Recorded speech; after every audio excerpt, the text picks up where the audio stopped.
Bismillahirrahmanirrahim. Assalamualaikum warahmatullahi wabarakatuh.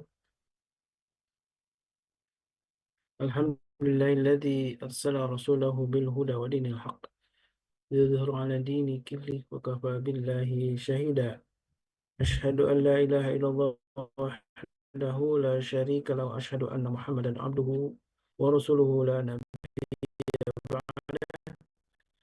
Allahumma shalli wa sallim wa karim wa qudwatina wa imamina Muhammad wa ala alihi wa sahbihi wa man ittaba'ahum bi ihsan di seluruh Indonesia yang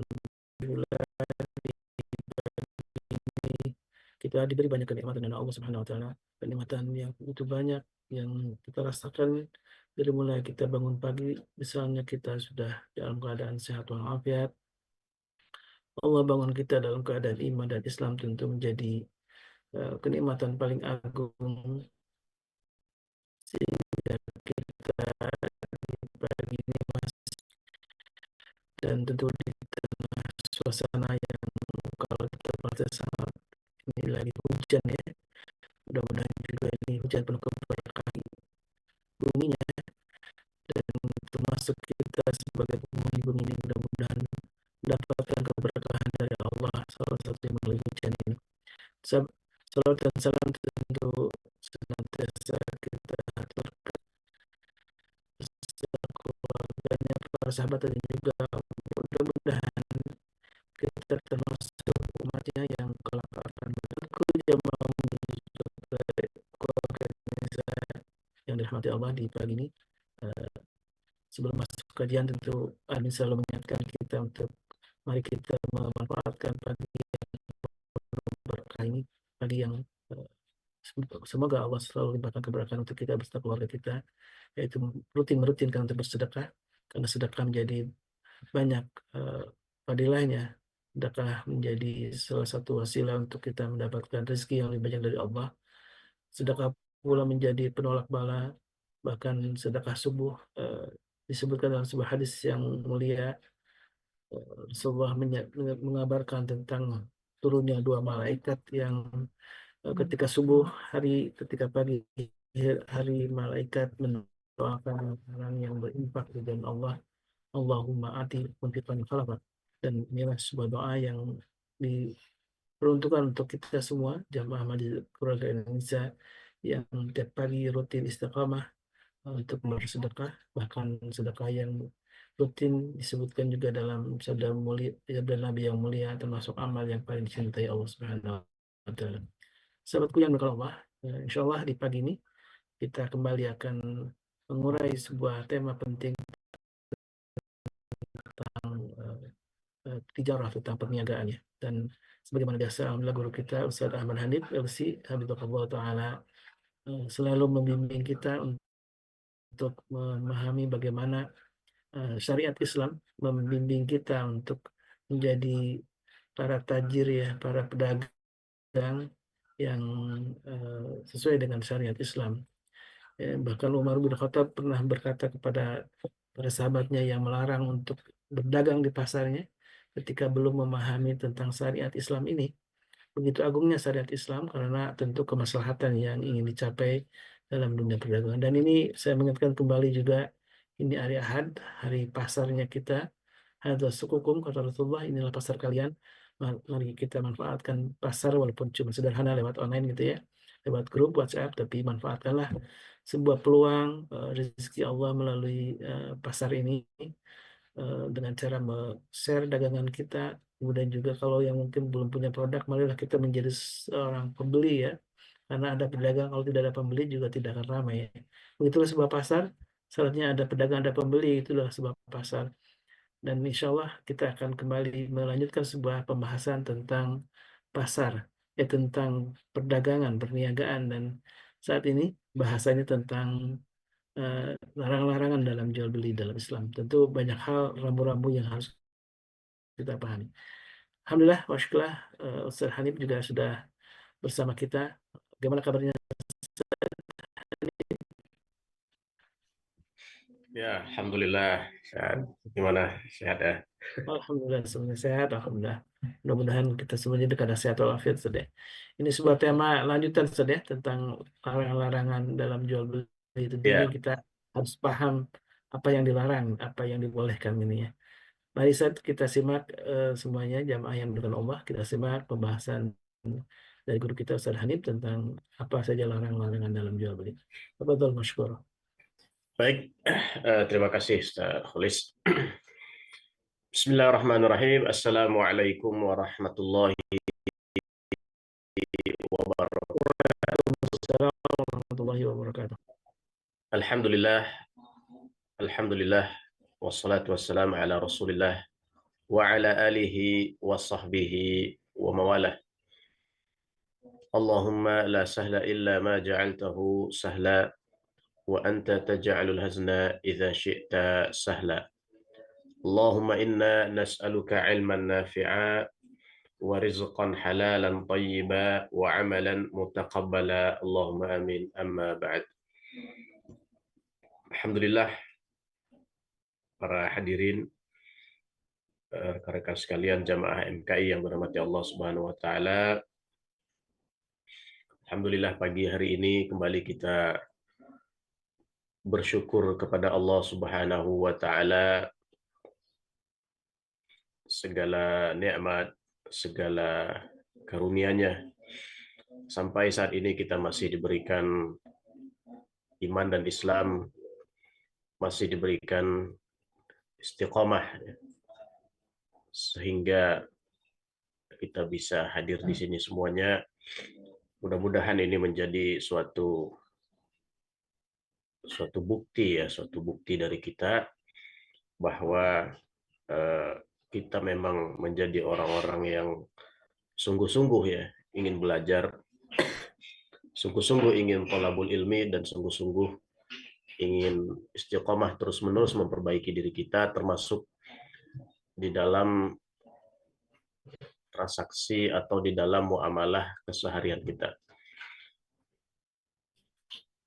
Kemudian selawat dan salam kepada Nabi dan Rasul kita Nabi Muhammad Sallallahu Alaihi Wasallam,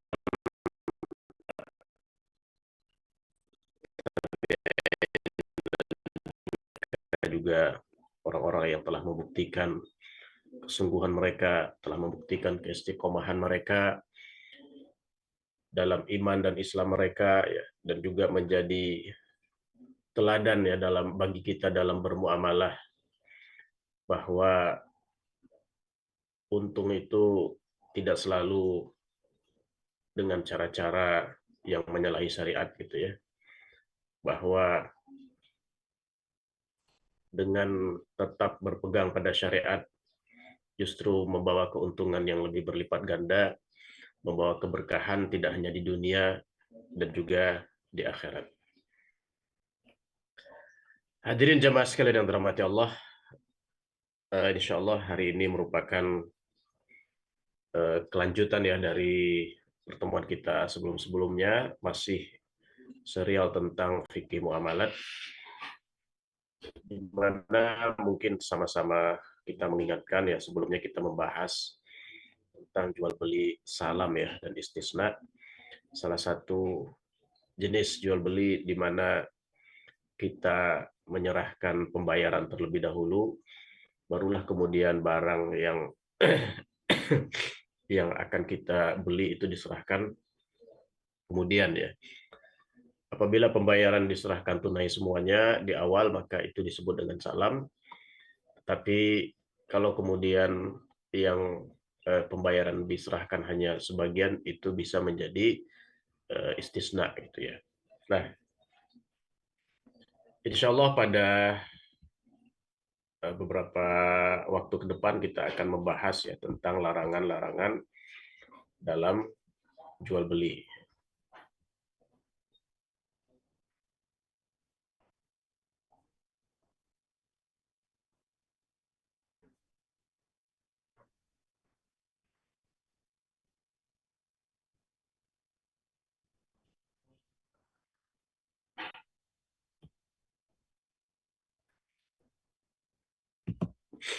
Ya, sebelum kita membahas apa saja larangan-larangan yang ada dalam jual beli, maka perlu kita ketahui bahwa dengan mengetahui hal-hal yang dilarang dalam jual beli, ini menjadi suatu faktor yang penting dalam bermuamalah. Karena kaidah dalam muamalah itu mengatakan hukum asal muamalah adalah mubah kecuali terdapat dalil yang melarangnya. Al-aslu fil muamalat al-ibahah illa ma dalla dalil ala khilafihi. Ya. Ini berbeda dengan kaidah dalam ibadah atau ibadah mahdhah, ibadah murni, ibadah khusus. Maka kaidah dalam ibadah mengatakan al-aslu fil ibadat at-tawaqquf, ya. Hukum asal ibadah adalah kita berhenti, artinya tidak membuat sesuatu, tidak mengkreasi sesuatu, tidak mengarang sesuatu, ya, kalau terkait dengan ibadah. Akan tetapi terkait dengan muamalah, ini kebalikannya, bahwa dalam muamalah kita boleh membuat hal yang baru, membuat sesuatu, mengkreasikan sesuatu, ya, menciptakan transaksi-transaksi yang baru, ya. Nah, jadi itulah yang menjadi prinsip dasar dalam muamalah, yaitu mubah, kecuali terdapat dalil yang melarangnya. Nah, hukumnya baru berpindah pada yang haram atau kepada sesuatu yang terlarang kalau memang terdapat dalil yang melarangnya.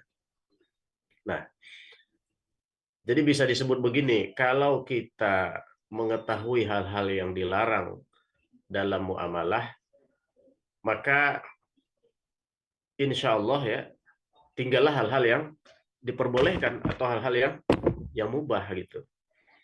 Nah, jadi ibaratnya, ya, kalau kita sudah tahu poin-poin yang tidak bolehnya, ya, titik-titik yang tidak bolehnya, maka setelah itu apapun yang kita lakukan, insya Allah tidak masalah, ya, di dalam bab muamalah.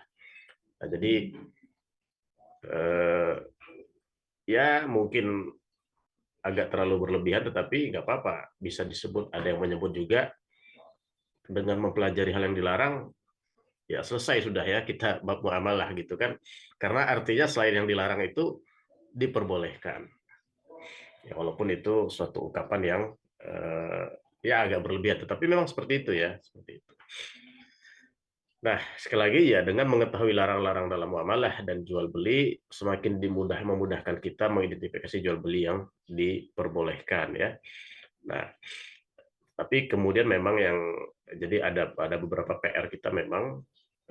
Pertama, kita tentu harus mengetahui, ya, kalau misalnya ada suatu transaksi muamalah yang baru, ya kita harus mengetahui hakikatnya dulu gitu, ya. Kita harus mengetahui substansi muamalah yang baru ini seperti apa gitu. Nah, kemudian setelah kita mengetahui substansinya, barulah kita periksa apakah dalam substansi muamalah tersebut terdapat hal-hal yang dilarang, hal yang tidak diperbolehkan. Nah, jadi maka pada kesempatan ini kita akan mempelajari, ya, substansi-substansi larangan di dalam bab muamalah, sehingga dengan menduplikasi ini pada transaksi-transaksi yang kontemporer atau transaksi-transaksi yang baru, yang hadir belakangan, yang hadir kemudian, maka, ya, mudah-mudahan kita bisa mengidentifikasi apakah transaksi tersebut termasuk dalam yang dilarang atau bukan.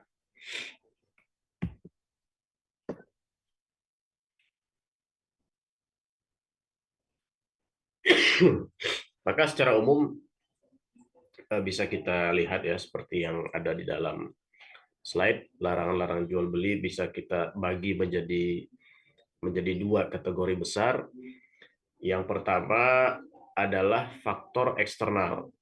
Artinya larangan-larangan tersebut berkaitan dengan faktor luar dari jual beli. Kalau kita katakan faktor luar, ya berarti di luar syarat atau di luar rukun yang berkaitan dengan jual beli.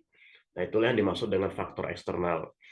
Misalnya, ya, ini beberapa contoh saja, ya, penipuan, ya, meskipun semua rukun dan kemudian syaratnya sudah dipenuhi ya, tetapi kalau kemudian di situ ada unsur penipuan ya, unsur yang membuat kemudian si pembeli merasa bahwa apa yang dia dapatkan ya tidak sesuai dengan harapan atau ekspektasi dia, maka ini merupakan menjadi suatu hal yang dilarang ya.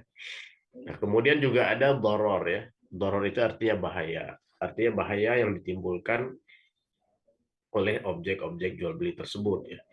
Nah, misalnya contoh jual beli senjata gitu ya.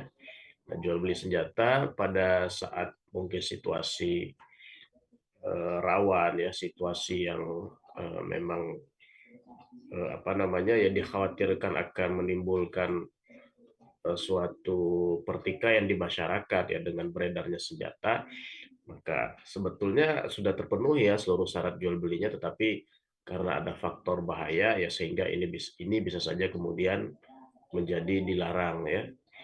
Nah, kemudian faktor eksternal karena tempat ya. Kita pernah mendengar hadis ya barangkali bahwa Nabi SAW melarang ya melakukan jual beli di dalam masjid ya.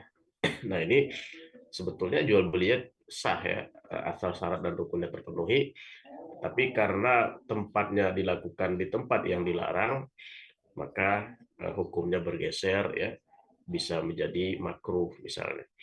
Begitupun dengan faktor waktu ya. Contoh faktor eksternal yang berkaitan dengan waktu adalah larangan melakukan jual beli atau transaksi ketika akan azan Jumat gitu ya. Idza nudiya lis-sholati min yaumil jumu'ati fas'au ila dzikrillahi wa dzarul bay'. Apabila kalian dipanggil ya untuk sholat pada hari Jumat, maka bersegeralah dan tinggalkan jual beli. Seandainya ada yang bertransaksi pada saat ya, kumandang azan Jumat, kemudian yang ditransaksi memenuhi syarat-syaratnya, memenuhi rukun-rukunnya, tapi kemudian waktu yang melakukannya ini tidak tepat ya seperti tadi, seperti ketika azan Jumat, maka ini hukumnya dapat berubah dari kemudian mubah kemudian menjadi makruh gitu ya. Makruh itu sebetulnya walaupun kita sebut itu makruh, tetapi ya pada dasarnya kan makruh itu sesuatu yang sebaiknya kemudian tidak dilakukan gitu ya. Nah, jadi dalam hal ini makanya kemudian kita masukkan dalam suatu kategori jual beli yang kemudian dilarang. Itu sekilas ya, itu sekilas yang berkaitan dengan faktor-faktor eksternal. Nah, biasanya memang untuk yang berkaitan faktor eksternal ini ya kebanyakan ya ini kebanyakan memang bersifat subjektif juga ya, subjektif dalam artian contoh seperti doror tadi. Nah, bahaya ini kan bisa seperti tadi kita contohkan jual beli senjata. Jual beli senjata ini bisa ya pada awalnya hukumnya kan sah-sah saja, mubah saja gitu ya. Nah, tetapi ya seperti di negara kita misalnya di Indonesia ya dilarang kan memperjualbelikan senjata api. Nah, ini salah satu contoh ya penerapan larangan jual beli karena faktor bahaya, karena faktor risiko, faktor eksternal. Ya artinya hukum ini bisa saja kemudian berubah kalau memang ada kebutuhan ya untuk kemudian senjata tersebut. Nah, ini tentu ya sesuai dengan pertimbangan-pertimbangan dari pembuat kebijakan seperti apa. Nah, itulah beberapa jual beli ya, beberapa larangan yang berkaitan dengan faktor eksternal. Nah, memang tadi seperti yang kita sampaikan, larangan ini ada yang bersifat makruh ya, artinya masih ada toleransi lah begitu untuk dilakukan, atau kemudian sampai pada yang haram gitu ya. Sebagian ulama mengistilahkan larangan ini ya seperti yang terkait dengan faktor waktu dan tempat. Itu jual beli tetap sah ya, jual beli tetap sah, tapi kemudian dia berdosa ya. Jadi jual belinya tetap sah, tapi kemudian orang yang bertransaksi tersebut berdosa. Berbeda kalau kita katakan tidak sah. Kalau kita katakan tidak sah, artinya ya perpindahan hartanya itulah yang kemudian membuat dia ya tidak sah gitu ya. Perpindahan hak miliknya lah yang kemudian tidak sah. Itu yang berkaitan dengan faktor eksternal. Nah, kemudian ada lagi yang kedua adalah yang berkaitan dengan faktor internal. Artinya ya berkaitan dengan tata cara jual beli itu sendiri gitu ya. Berkaitan dengan rukun ya, berkaitan dengan syarat yang ada dalam jual beli itu sendiri. Maka Ibnu Rushd ya, Ibnu Rushd itu penyusun kitab Al-Bidayah, Bidayatul Mujtahid wa Nihayatul Muqtasid, kitab fikih, itu membagi atau mengerucutkan ya, mereduksi, mengerucutkan faktor-faktor larangan jual yang inti dalam jual beli itu, kata beliau sebetulnya hanya ada 3 ya, yaitu yang berkaitan dengan objeknya itu sendiri, objek jual belinya itu yang memang kemudian dilarang, atau kemudian berkaitan dengan faktor riba, atau kemudian berkaitan dengan horor ya. Nah, jadi 3 hal itulah yang kemudian membuat inti ya dari suatu jual beli itu kemudian dilarang. Nah, seperti apa nanti masing-masing ini akan ada pembahasannya ya. Jadi masing-masing faktor internal ini akan kita bahas dalam satu pertemuan tersendiri bahkan gitu ya. Nah, jadi ini juga barangkali menjadi suatu gambaran ya pembahasan-pembahasan ke depan. Pada pagi hari ini insya Allah kita akan bahas tentang objek ya, larangan jual beli karena memang objek yang dilarang. Kemudian setelah itu kita akan masuk pada pembahasan karena riba ya. Kemudian setelah itu karena pembahasan horor ya. Nah, jadi ya mudah-mudahan ini memberikan suatu suatu ilmu ya yang sistematis buat kita semua. Nah, sehingga dengan tuntas nanti pembahasan larang-larang jual beli, ya mudah-mudahan ya kita memiliki bekal yang lumayan lah ya untuk kemudian menerapkan tadi apa yang disebutkan di awal ya oleh Servolis ya, agar yang berdagang itu orang-orang yang memang mengerti ya hukum jual beli, mengerti muamalah. Baik. Nah, jadi tadi kita akan bahas faktor yang pertama. Jadi faktor larangan karena objeknya. Jadi memang larangan itu ada karena memang objek itu tidak boleh diperjualbelikan gitu ya. Nah, jadi karena memang objek tersebut tidak boleh diperjualbelikan. Nah, untuk objek-objek yang tidak boleh diperjualbelikan itu juga ada pembagiannya ya. Yang pertama adalah mutlak haram. Mutlak haram ini maksudnya dalam kondisi apapun ya, dalam situasi apapun kita tidak boleh menjadikan objek-objek yang disebutkan ini sebagai objek transaksi dalam jual beli ya. Nah, seperti yang kita lihat di layar ada khomer ya atau miras, kemudian ada babi, kemudian ada bangkai. Khomer tentu kita mengenal semuanya ya. Khomer ini kan awalnya sebetulnya ini adalah nama untuk minuman yang memabukkan yang dibuat dari anggur ya. Jadi itu pada awalnya khamar adalah suatu nama ya untuk minuman memabukkan yang kemudian terbuat dari anggur ya. Nah, itu nama pada awalnya.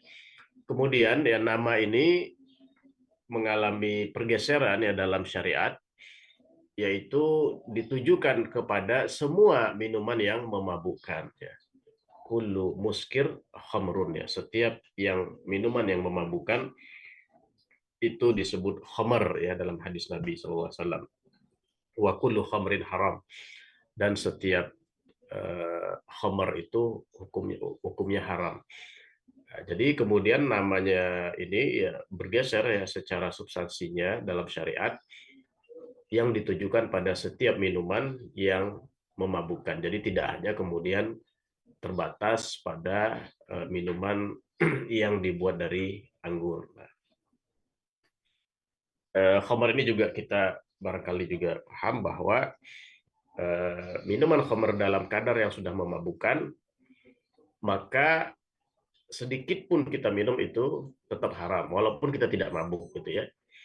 Jadi kalau memang minuman itu sudah dalam kadar yang memabukkan, ya secara standarnya, maka kemudian sedikit pun kita minum, meskipun kita tidak mabuk, itu kemudian menjadi haram ya. Nah, kemudian yang menjadi landasan juga adalah hadis ya tentang pengharaman khamar.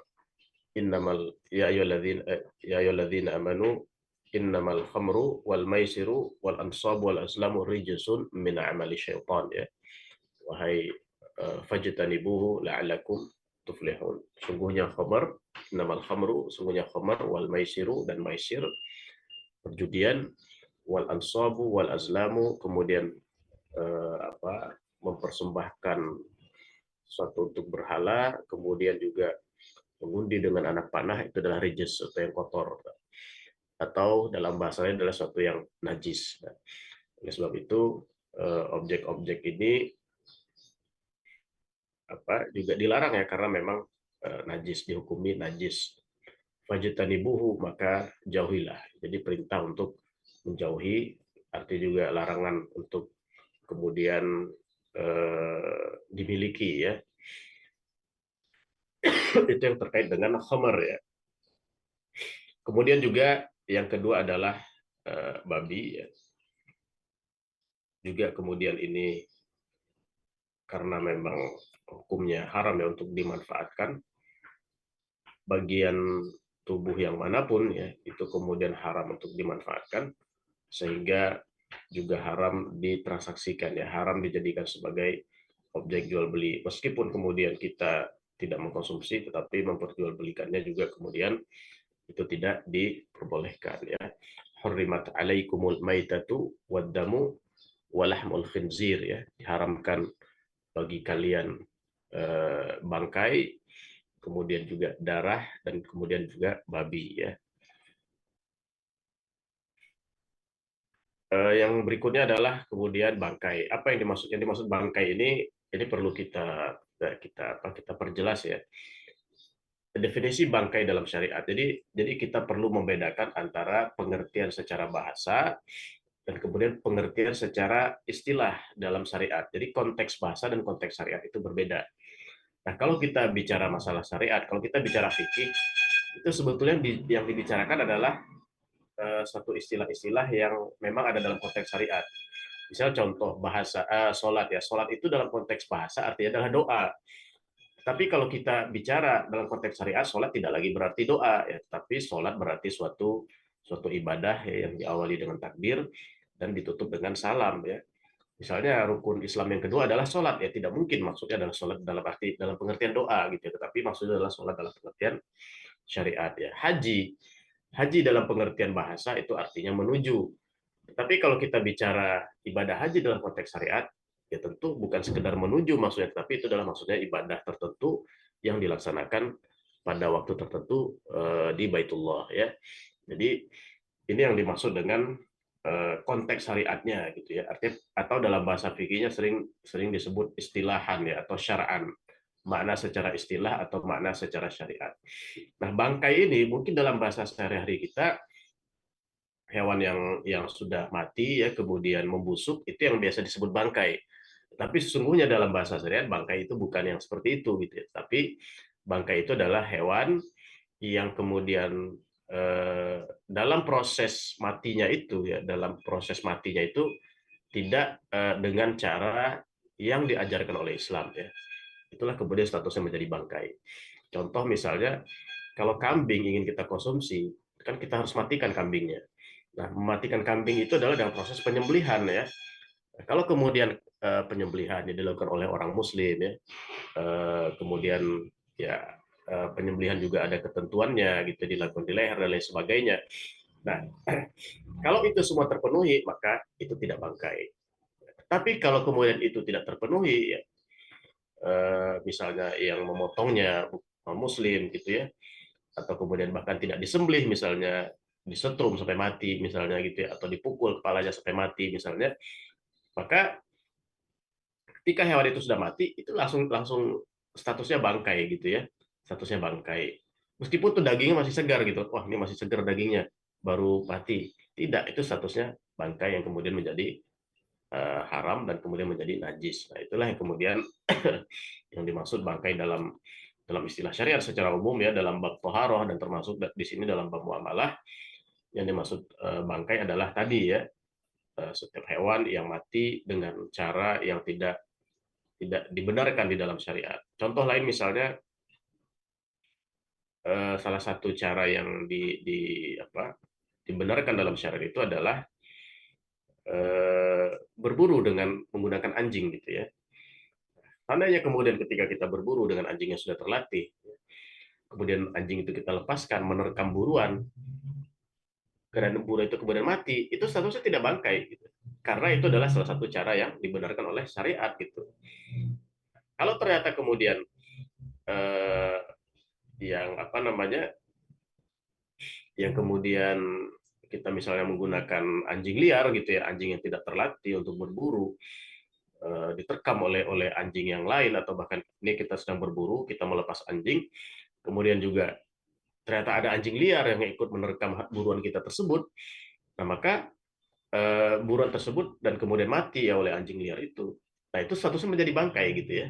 Nah, walaupun sama-sama diterkam oleh anjing, tetapi yang satu anjing memang kita latih untuk berburu, sedangkan yang satu lagi adalah anjing liar yang tidak kita tahu ya dari mana asalnya, maka statusnya berbeda ya. Jadi itu sekali lagi istilah-istilah dalam dalam syariat yang terkait dengan bangkai.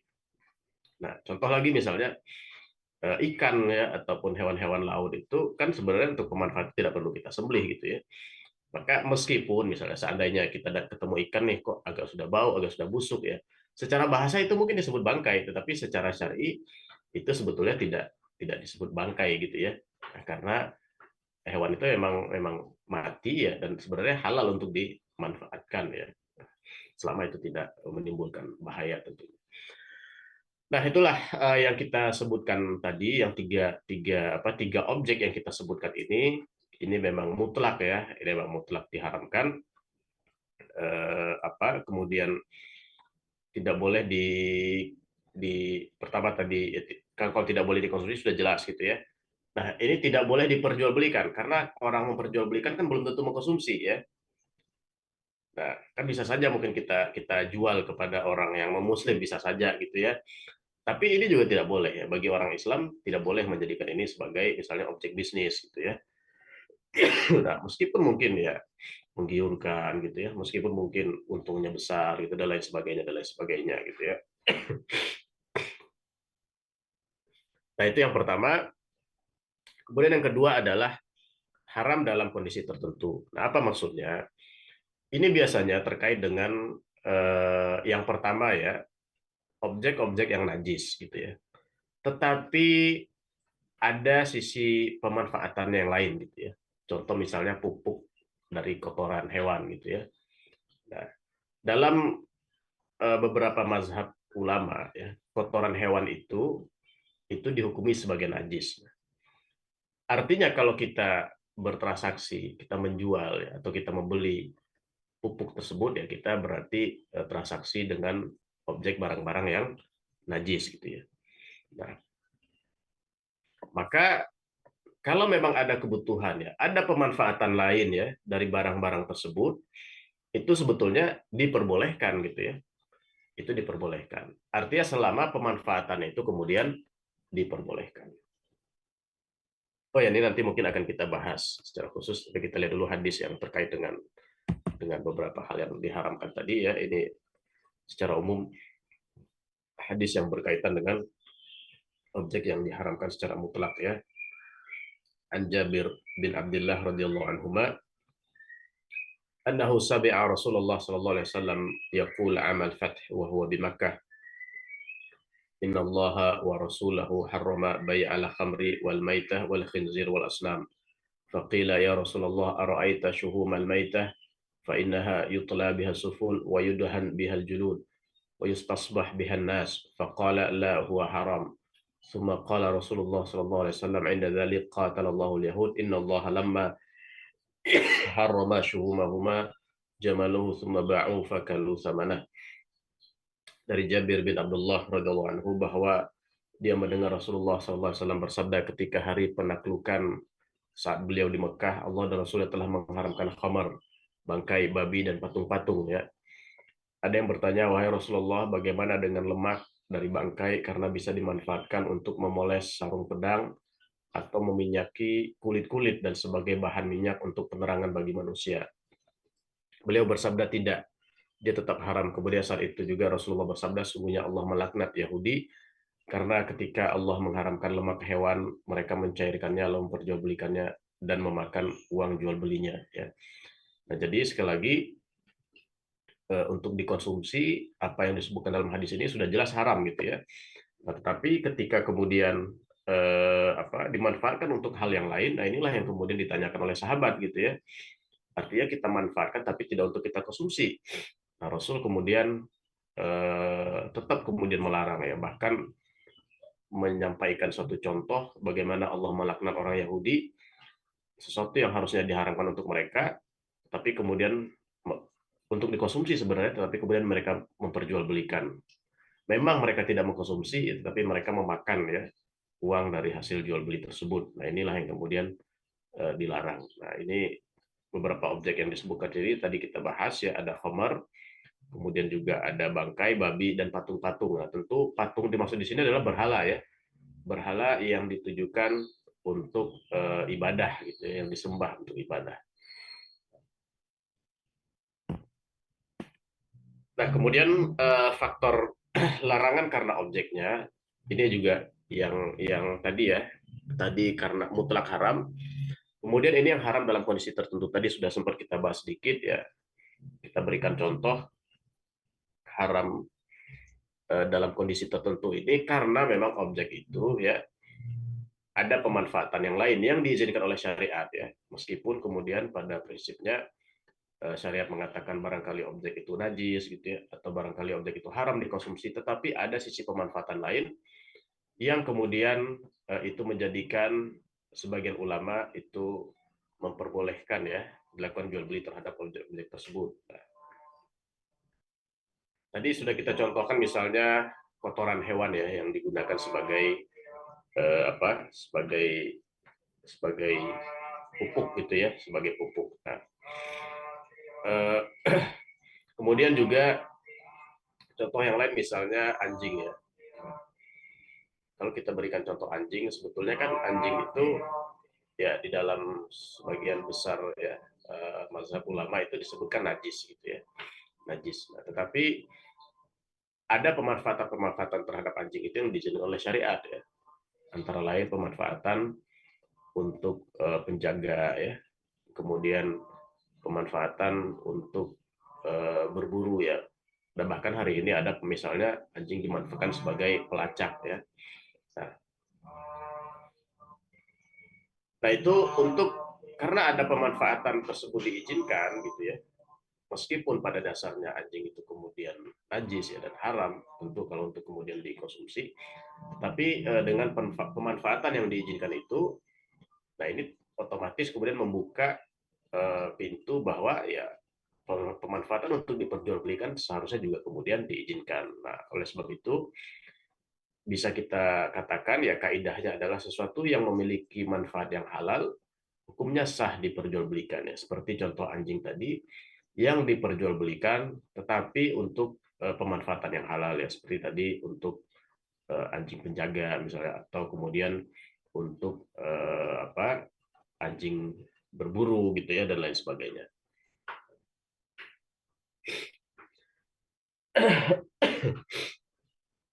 Jadi ya inilah yang, tetapi kalau kemudian tadi pemanfaatan itu tidak diperbolehkan gitu ya, pemanfaatan untuk sesuatu yang dilarang, sesuatu yang diharamkan ya, nah, maka atau sesuatu yang sama sekali bahkan mungkin manfaatnya itu tidak wajar ya. Nah, ini kan tentu ya kembali kepada hukumnya, pemanfaatannya tidak boleh, maka kemudian hukum memperjualbelikannya juga tidak diperbolehkan gitu ya.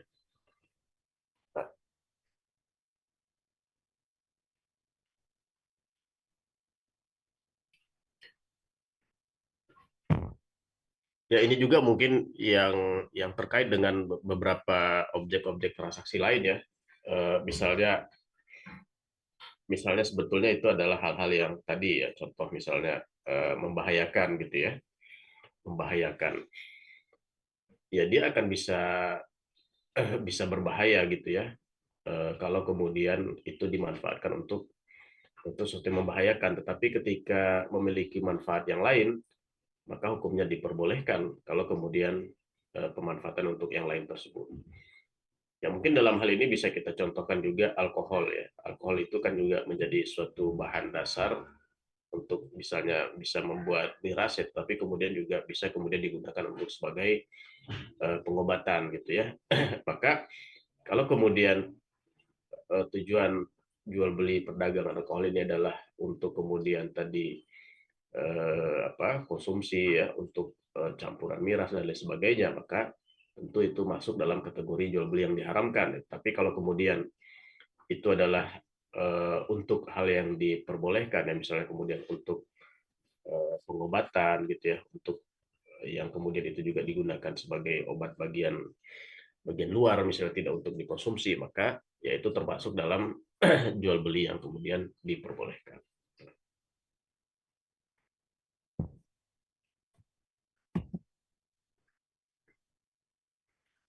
Nah, ini beberapa hadis ya yang berkaitan dengan larangan tadi ya, larangan objek jual beli karena nah nah Rasulullah sallallahu alaihi wasallam an tsamanil kalbi wa mahril baghi wa hulwanil kahin. Abu Mas'ud Al-Ansari meriwayatkan bahwa Rasulullah sallallahu alaihi wasallam melarang menerima bayaran jual beli anjing, bayaran zina, dan bayaran praktek perdukunan ya. Nah, ini kan terkait dengan transaksi semua, terkait dengan ada yang terkait dengan jual beli, ada yang terkait dengan jasa gitu ya.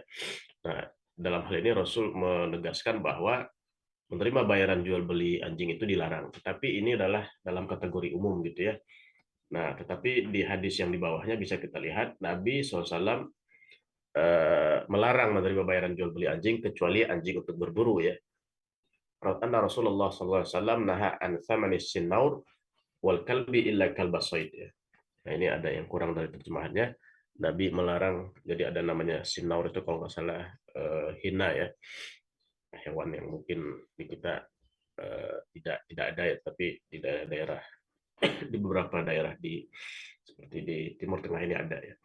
Nah, Nabi melarang ya menerima bayaran jual beli kecuali anjing untuk berburu. Jadi di sini ada pengecualian ya, karena memang anjing berburu itu yang dipergunakan untuk berburu itu kemudian diperbolehkan. Nah, dengan pendekatan yang sama terhadap hadis ini ya, bahwa ada pengecualian terhadap jual beli anjing tadi, maka ini bisa diterapkan kemudian dalam kasus yang lain. Nah, kalau tadi kita lihat ya di dalam hadis yang sebelumnya itu ada diterjemahkan al-asnam menjadi patung, larangan jual beli patung. Nah, itu kalau kemudian terkait dengan pemanfaatan yang juga kemudian dilarang gitu ya. Tetapi kalau kemudian pemanfaatannya itu diperbolehkan ya atau diizinkan ya, misalnya patung sebagai boneka mainan misalnya, atau kemudian sebagai kebutuhan untuk melakukan praktek misalnya atau simulasi dalam pembelajaran, maka itu kan adalah hal-hal yang diperbolehkan, sehingga otomatis jual belinya juga kemudian hukumnya masuk dalam jual beli yang diperbolehkan. Baik, itu pembahasan kita ya pada kesempatan kali ini, pagi hari ini, yaitu larangan yang berkaitan dengan objek jual beli. Nah, di sini bisa kita ringkas bahwa ada objek yang mutlak haram seperti tadi. Ya, ingat kalau mutlak haram ini meskipun ada manfaatnya gitu ya, itu tetap tidak diperbolehkan ya, seperti babi. Ya, menurut penelitian itu kan babi itu hampir semua bagian tubuhnya itu bisa digunakan ya. Banyak ada manfaat-manfaat tertentu yang bisa digunakan. Nah, bulunya dan lain sebagainya. Nah, tapi itu tetap kemudian tidak diperbolehkan ya, karena memang babi ini termasuk yang mutlak dilarang. Begitupun dengan khamar, begitupun dengan bangkai gitu. Nah, tetapi kemudian ada bagian kedua, yaitu haram hanya kalau kemudian pemanfaatannya juga haram ya. Nah, kalau pemanfaatannya itu diizinkan, diperbolehkan oleh syariat, maka jual belinya juga diperbolehkan. Dengan kaidah tadi, sesuatu yang pemanfaatnya itu halal, maka juga halal hasil jual belinya itu juga halal. Itu barangkali ya pembahasan kita, dan juga tadi kesimpulan pembahasan kita pada pagi hari ini. Mudah-mudahan penjelasan yang singkat ini bisa kita pahami dengan baik ya. Allahu a'lam bishawab. Ya, kami kembalikan ke Ustaz Kholis, barangkali ada hal-hal yang dibahas atau didiskusikan.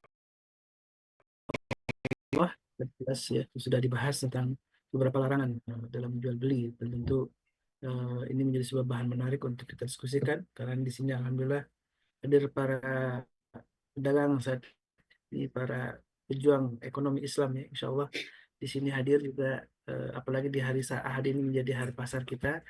Mari kita coba diskusikan beberapa hal penting yang tadi sudah dibahas oleh Ustaz Ahmad. Dan sebelum masuk ke tanya jawab, silakan sambil mempersiapkan pertanyaannya, kita simak dulu informasi ke masyarakat. أعوذ بالله من الشيطان الرجيم. Dr. Masaru Emoto dari Jepang meneliti bahwa air punya kemampuan respon auditif pada berbagai percobaannya.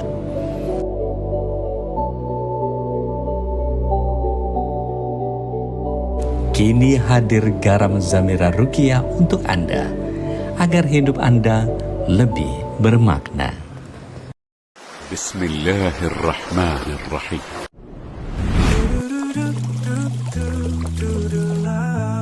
Oh Nuna Premium Palm Sugar.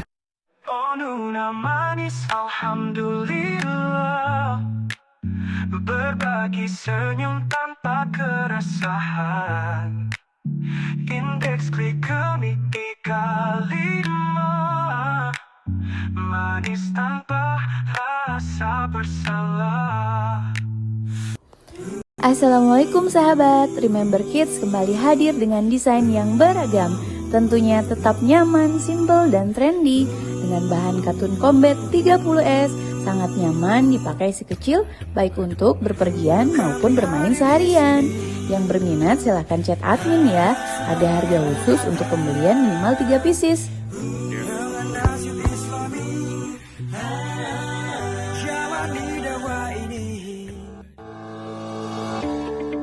PMP 812 dibuat dengan bahan-bahan segar pilihan, dilengkapi dengan kuah cuko khas Palembang, sungguh menambah kekayaan rasanya. Segera diorder, dijamin ketagihan. Tampil cantik dan tetap syar'i dengan brand Rayhan.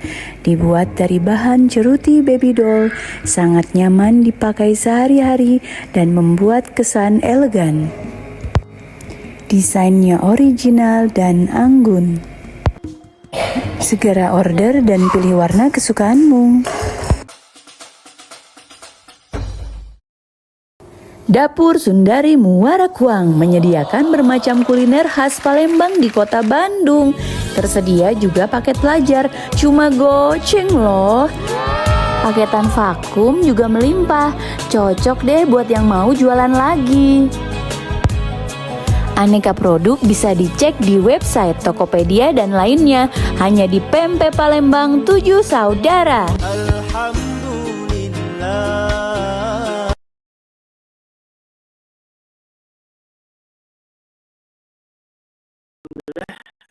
Kita buka sesi tanya jawab, dan dia dari Bandung.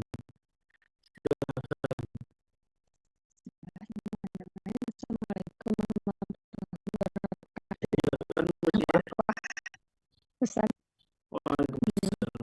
yang pertama tadi yang berkaitan dengan tertentu ya, diantaranya pupuk gitu apa kotoran hewan gitu ya. Ya, saya itu kan senang apa nanam-nanam gitu ya, sayuran sayuran, buah-buahan. Nah, itu tuh suka beli apa kohe ya, kotoran hewan, pupuk itu dan itu sudah sudah biasa gitu dan banyak di toko-toko pertanian. Nah, itu bagaimana ya, Kak, sementara kan tadi katanya kalau ya kohe itu termasuk najis gitu ya. Nah, satu itu, terus yang kedua, bagaimana dengan dengan sistem penjualan MLM sekarang kan sudah ini ya, sudah banyak gitu ya. Itu kan ya apakah ya bagaimana menurut Islam, hukum Islam. Itu aja Ustaz, makasih. Assalamualaikum warahmatullahi wabarakatuh. Waalaikumsalam warahmatullahi wabarakatuh. Silakan Ustaz. Ya, untuk masalah pupuk tadi sudah ya kita jadikan itu sebagai contoh bahwa pupuk adalah termasuk yang pemanfaatannya itu diperbolehkan ya, meskipun itu awalnya adalah berasal dari benda yang najis gitu ya. Tetapi karena pemanfaatan najis untuk pupuk itu tidak dipermasalahkan, artinya suatu hal yang diperbolehkan, maka otomatis ya jual belinya juga itu kemudian diperbolehkan. Ya, barangkali mungkin hal yang harus diperhatikan karena itu berasal dari kotoran ya, sehingga najis ini kan sebetulnya terkait dengan ketika kita akan ibadah gitu ya. Nah, artinya ya kita pastikan membersihkan diri kita atau membersihkan tangan, bagian tubuh kita mungkin barangkali yang terkena dengan benar ya, maka insya Allah itu tidak akan jadi masalah gitu ya. Jadi insya Allah ya setelah apa yang sudah juga tadi Ibu Diah lakukan, yaitu insya Allah tidak masalah gitu ya, itu praktek menjual beli pupuk. Tetapi ini kan kita perlu memang menyampaikan yang namanya kita belajar kotoran itu najis, dan kemudian di dalam bab jual beli ya, najis itu kan termasuk pada dasarnya ya itu adalah sesuatu yang haram, haramnya itu masuk dalam kategori kalau itu diperbolehkan maka itu tidak apa-apa gitu ya. Tapi sekali lagi tadi tetap diperhatikan ya, karena memang kalau najis itu kan tidak hanya terkait akan sholat misalnya ya, antara badan kita kemudian pakaian kita dan tempat ibadah kita itu harus Pengalaman saya nanam anggur ya, kan ada teman yang rumah tuh saya agak kaget juga kan, biasanya mereka tidak mau makan karena nanya dulu dia ini udah organik dan ada organik. Nah, organik diantaranya pakai ada kan dicampur dengan ini kan untuk tanya kata seperti itu. Mereka nggak najis gitu. Katakan kalau makanya apa ya nggak mau makan karena itu, karena mereka berpendapat bahwa itu haram karena itu iya mau ya, jadi ya ini kita dengan ibadah gitu ya. Ya sebetulnya kalau kita tinggal kita bersihkan dan kemudian ketika najis itu sudah diserap menjadi suatu hal yang berbeda sehingga tidak dapat lagi dihukumi sebagai najis juga, kurang tahu itu mungkin pemahamannya dari mana, tapi yang jelas juga kenapa saya tanya rasanya baru yang diberi kohe ya pupuknya diberi kohe gitu. nah ya ini mungkin salah satu hal lagi yang prinsip terkait dengan itu bukan lagi zat yang sama dan hukumnya tidak sama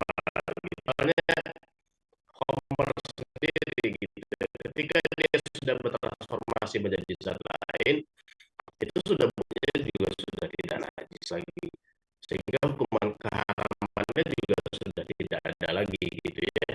Nah, sama seperti katakanlah ada babi yang mati kemudian di satu tanah, kemudian lama-lama kan itu dia di situ enggak gitu, itu sudah ketika sudah udah itu statusnya tanah, bukan lagi ya dengan babi. Jadi ya menurut saya itu hal yang mereka tidak mau mengkonsumsi karena apakah karena itu haram gitu kan ya, padahal kan ketika diserap oleh tanaman itu dia sudah satu hal yang Sama berbeda. Ustaz, dengan gelatin babi ya, yang itu banyak orang yang kemudian mencampur menjadi sebuah bahan kimia ya, tidak masuk ke dalam unsur sebuah produk. Itu apakah tetap itu walaupun hanya jadi semacam mungkin dan tetap dihukumi haram? Ya, kalau untuk hal yang memang agak teknis nih ya, artinya ada istilah-istilah misalnya itu sebagai zat perantara ya dan lain sebagainya. Allah alam, saya sih kurang dalami sehingga ya saya tidak bisa menjawab ya. Jadi memang itu biasanya terkait dengan pangan ya, dengan makanan ya, seperti yang dicontohkan tadi, barangkali itu tidak ada pada produk akhirnya, tetapi kemudian dalam prosesnya itu melibatkan tadi ya unsur-unsur dari babi tadi.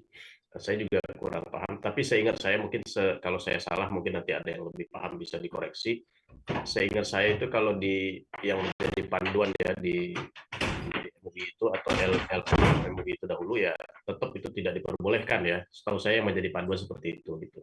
Wallahu alam, mungkin lebih barangkali ada yang lebih paham bisa juga Ini ada jelaskan. pertanyaan saya bacakan di chat ya, Ustaz ya. Bismillah dari Budian di Bekasi.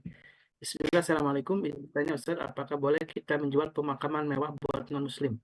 Nah, ini bagian termasuk jual beli yang dilarang atau bolehkan?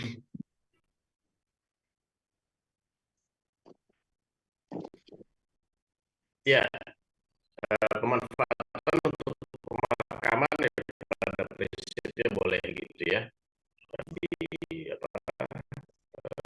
Meninggal dimakamkan gitu ya, sehingga diperbolehkan. Jadi kalau kita bicara hukum asalnya tidak masalah ya secara hukumnya, itu diperbolehkan.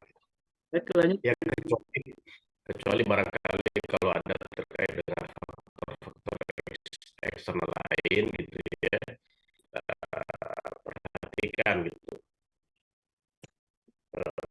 Misalnya karena ini ada di situ apa istilahnya ya kemauan yang berlebihan, mungkin hal yang seperti itu harus diperbolehkan. Allah Ya, silakan dari Bandung. Assalamualaikum Ustaz. Waalaikumsalam. Misalnya nih, kita ada properti mau dijual. Terus si calon buyer ini untuk operasionalnya tiba-tiba dia naikin harga ke bank gitu dengan alasan pengen ada cashback karena kita jualnya lebih murah gitu dari pasaran. Itu gimana hukumnya, Ustaz? Jadi posisi kita sebagai penjual gitu ya, pemilik gitu ya. Kita sebetulnya kan bertransaksi dengan si pihak buyer. Ya, si pembeli ini yang menaikkan, dia untuk dapat dana cash untuk membeli properti itu mungkin ya, maksudnya gitu. Kemudian dia ngajuin ke bank dan dia menaikkan nilai operasionalnya dinaikin. Nah, itu kan sebenarnya urusan mereka ya. Bukan kita kalau dijual ya, Ustaz ya. Ditanya ke kita ya sebagai pemilik gitu ya.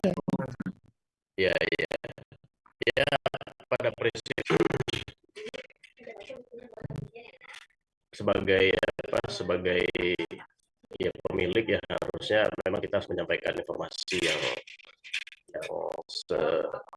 sejujurnya gitu ya tentang apa kondisinya gitu ya, dan kemudian berapa harga yang semestinya gitu ya.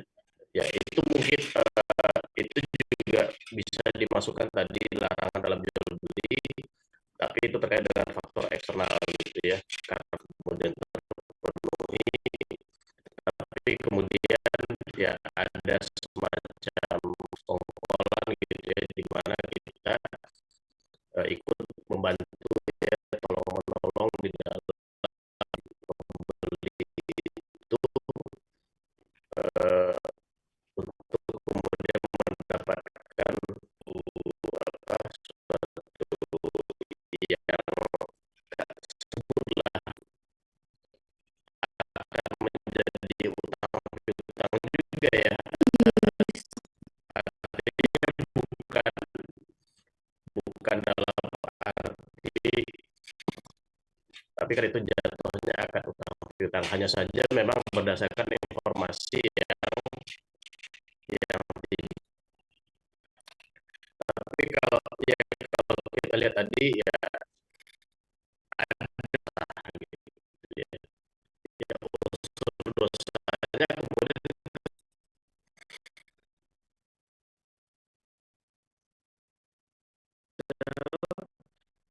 Nah, supaya dapat si pembeli dapat, jadi memang perjanjiannya tetap dijual dengan harga sesuai dengan seperti yang diharapkan. mungkin biar masih bisa disiasati agar kita harga antara kita ya, harga yang kita sepakati yang memberikan diskon dan lain sebagainya ya, kemudian harga yang disepakati adalah harga yang appraisal, karena pada prinsipnya memang harga itu kesepakatan gitu ya. Kalau gitu nggak Harga apa-apa itu ya Ustaz, kesepakatan. berarti. Soalnya pada akhirnya saya batalkan gitu Iya. ya. Agak meragukan, harus tinggalkan yang meragu-ragukan. Jadi ya udah ditinggalkan situ pembelinya. Ya, kalau sebenarnya gini, kita dalam prinsip termasuk dalam berjual beli atau bahkan dalam hal apapun ya di dalam syariat itu ya ada kita mengambil posisi ideal ya, artinya posisi waro. Itu juga tidak salah seperti yang mungkin tadi dilakukan karena meragukan kemudian meninggalkan, yaitu kita sebut posisi ideal gitu ya, posisi waro. Itu nggak apa-apa dan itu sangat sangat baik gitu ya. Tetapi kemudian ada yang penting boleh ya kan posisi minimal. Artinya itu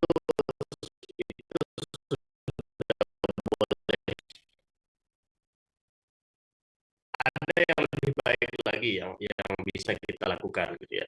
Nah, termasuk tadi sebetulnya dalam ketika kita bahas jual beli, contoh masalah pupuk gitu ya. Kalau kita mau ideal ya, mungkin kita harus cari alternatif ya, pupuk yang tidak dari kotoran hewan gitu ya. Nah, tapi kan kita tidak mengatakan kotoran hewan tidak boleh. Posisi idealnya mungkin ya kita dengan informasi yang sejujur-jujurnya ya, sesuai dengan kesepakatan kita di awal, kemudian ternyata harga itu dinaikkan ke pihak bank misalnya, ya artinya itu tidak sesuai dengan yang contohnya yang disebutkan oleh Ustaz Fadli tadi gitu ya. Nah, artinya itu masuk dalam kategori yang boleh ya, tetapi memang tidak ideal gitu ya. Tidak ideal, idealnya memang di situ ya kita merasa seakan-akan di situ ada suatu siasat lah gitu ya, yang kemudian melibatkan ketidakjujuran misalnya. Nah, tetapi kan kita sebut tadi itu masih standar minimal itu diperbolehkan karena ya pada dasarnya itu sah ya, tidak ada prinsip jual beli yang kemudian dilanggar ya, tetapi kemudian tadi ada mungkin penyampaian informasi yang istilahnya, tapi itu pun sebenarnya akibatnya kan tidak sampai kemudian merugikan gitu ya. Nah, tetapi sekali lagi memang itu kurang ideal gitu, tapi masih insya Allah kan. Baik, lanjut Bu Hesti. Silakan. Ya, Ustadz. Waalaikumsalam. Ada dua yang mau saya tanyakan nih. Pertama, mengenai produk farmasi. Setahu saya ada beberapa produk farmasi itu yang menggunakan organ tubuh balita gitu, misalnya contohnya ungkapan bioplasma itu kan dibuat dari plasenta bayi kan. Nah sementara itu yang saya pernah dengar itu kita nggak bisa menggunakan organ tubuh manusia sebagai obat-obatan. Penggunaan bioplasenton ini kan untuk obat luar, jadi dioleskan ke kulit. Cuman pada pelajaran yang lain juga disebutkan bahwa kondisi tertentu itu kulit bisa menyerap gitu obat yang dioleskan apa namanya itu di bagian kulit tertentu itu mampu melakukan penyerapan untuk ke dalam tubuh manusia. Itu gimana Ustaz? Itu gimana punya? Ada yang pernah saya baca itu sebenarnya nggak apa-apa, tapi karena itu penggunaan obat luar kan, tapi ilmu pengetahuan sekarang itu aku menyerap obat-obatan yang dioleskan di kulit. Itu pertama Ustaz. Kedua, gini, saya beberapa bulan yang lalu pernah berurusan dengan pengacara untuk urusan perdata gitu kan. Cuman pengacaranya pada beliau dianjurkan untuk memberikan uang pelicin kepada pihak-pihak nanti yang di pemerintahan yang sehubungi gitu. Tapi katanya gini, ada Ustadz yang membolehkan itu adalah sendiri gitu Ustadz yang sedang dalam proses. Sementara Ustadz yang lain itu mengatakan nggak boleh, apapun peristiwa itu kan nggak boleh gitu Ustadz. Menurut Ustadz itu gimana Ustadz? Ya, yang pertama dulu ya tadi terkait dengan pemanfaatan organ tubuh manusia gitu ya. Memang pada dasarnya diambil ya untuk kemudian, karena baik yang masih hidup atau yang sudah meninggal itu merupakan penjagaan terhadap keharaman ini ada pengecualiannya dalam kondisi-kondisi tertentu, termasuk misalnya dalam kondisi kedaruratan juga dalam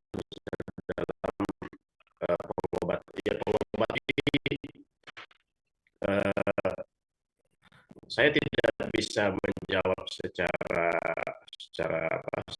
presisi ya untuk detailnya, misalnya bahan dasarnya bioplacenta tadi yang walaupun itu pemakaian luar kemudian menyerap ke dalam tubuh, tetapi prinsip sekali lagi mungkin ini bisa kita tanyakan kepada memang yang biasa yang lebih paham ya dalam urusan kehalalan obat-obatan, tetapi prinsip dalam fikihnya dilarang itu kalau memang ada pemanfaatan yang sifatnya darurat gitu ya, itu masih bisa diperbolehkan.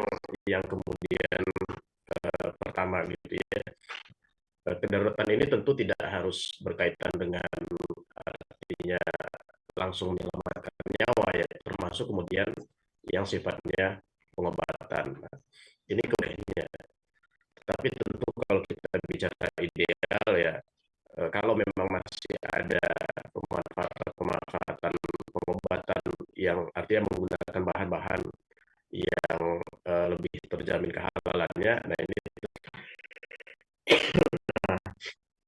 itu mungkin ya untuk yang pertama. Kemudian yang kedua tadi terkait dengan uang pelicin ya yang diberikan kasus-kasus di dalam sengketa. Iya. Ya, memang itu bisa tidak disebut. Kalau memang kita kan sebagai posisinya kita tahu ini ya, sebagai orang yang berperkara kita tahu kita ini posisi kita benar atau posisi kita salah gitu ya. Iya, Ustaz. Ini kalau misalnya jelas benar dan jelas salah gitu ya. Kalau memang posisi kita jelas benar dan kemudian itu hak kita ya, tapi kita tidak bisa mendapatkan hak tersebut kecuali dengan memberikan uang tadi, maka memang itu tidak termasuk riswah ya istilah, bukan termasuk uang sogok gitu ya. Nah, artinya itu adalah sesuatu yang kita berikan untuk mendapatkan hak kita, gitu ya. Itu masuk dalam kategori yang diperbolehkan.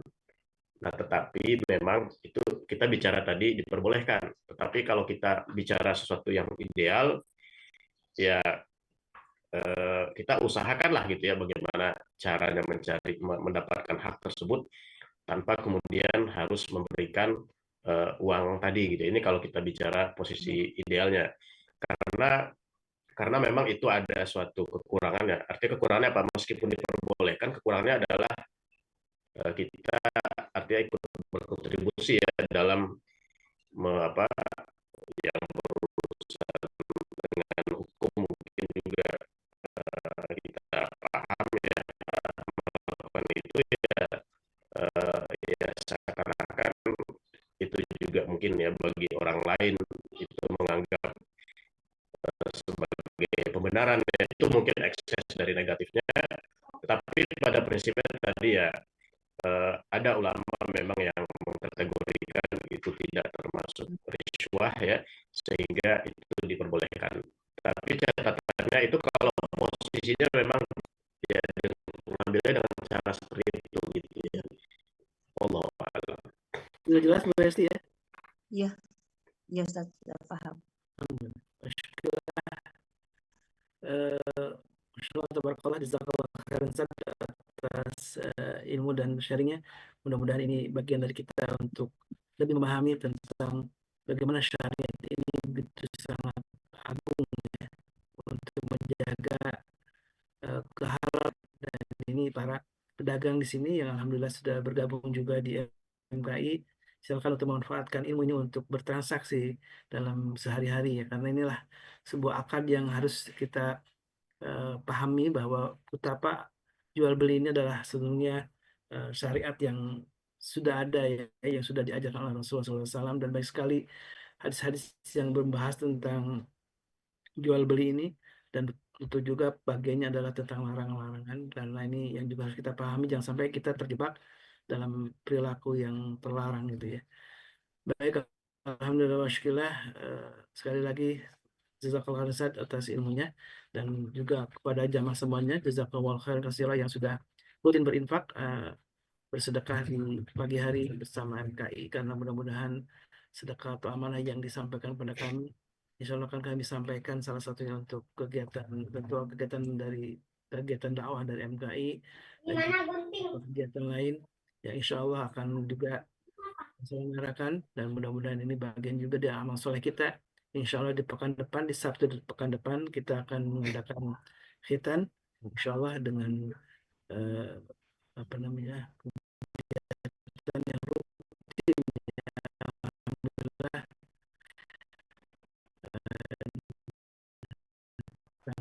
di Sabtu tanggal 14 Desember, dan besoknya insya Allah di tanggal 15 kita akan mengadakan pelatihan parenting bersama Ustaz Ruli Renata dan juga Ustaz Dodi Al-Jambari. Ini juga bagian dari upaya kita untuk makin memantapkan kita sebagai seorang keluarga ya, sebagai sosok keluarga yang mudah-mudahan penuh dengan keberkahan, sakinah mawaddah warahmah. Tentu ada ilmunya, dan insya Allah ini ilmu yang langka ya, yang harus kita dapatkan dari para guru kita dari MKI, dan mudah-mudahan Allah ridho dengan amal kita ini. Silakan untuk segera, masih ada kuota untuk hadir dalam acara pelatihan ini, dan masih ada kesempatan juga untuk berinfak di MKI untuk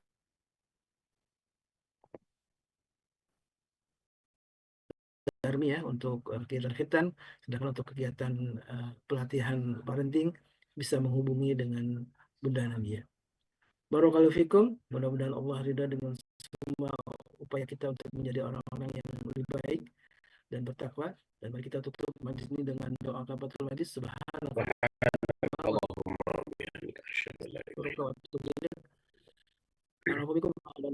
Assalamualaikum warahmatullahi wabarakatuh. Waalaikumsalam warahmatullahi wabarakatuh. اللهم ارحمنا بالقرآن واجعله لنا إماما ونورا وهدى ورحمة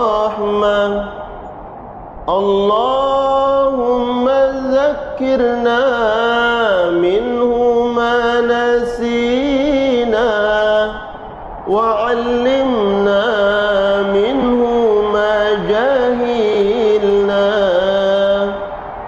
وارزقنا تلاوته آناء الليل وأطراف النهار واجعله لنا حجة يا رب العالمين.